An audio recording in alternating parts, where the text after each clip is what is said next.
Permit me to say at this stage that Africa deals with diversity much better than Europe. Much better. If you look at your typical European nation, the Dutch is the Dutch, largely. The Swedes are the Swedes, largely.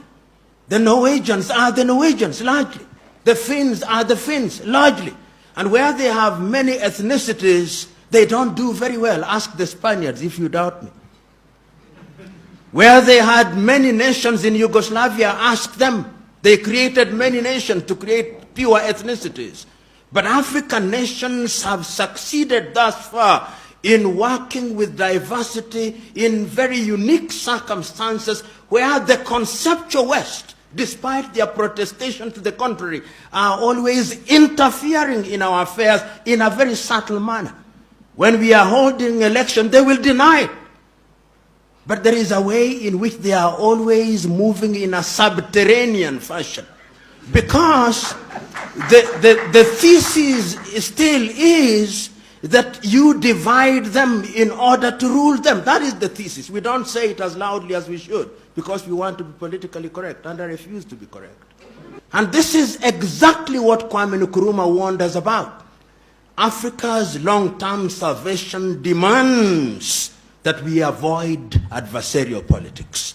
Africa's salvation demands that we define for ourselves what democracy means. What people want is to participate.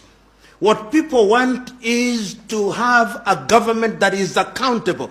Many people in many African countries simply want food on the table. Many people in many African countries simply want to have access to health care. Many people simply want good education.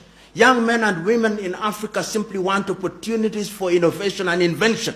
And they want a government that creates an environment where that can be achieved. And therefore, in my view, I think that time has come that Africa must define herself. One of the problems that we have in Africa is that we do not define ourselves. And permit me to annoy you. In many African nations today, after every election, whether we like it or not, we have observers. And when the elections are being held, observers may come from Nigeria, from Kenya, from Uganda, but people are waiting, what did the European Union say?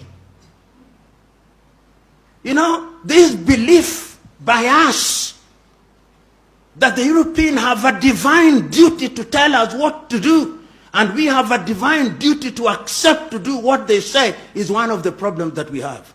And until the day that we liberate ourselves to decolonize our minds, in a manner of speaking, we are going to embrace the kind of politics that will only perpetuate conflict.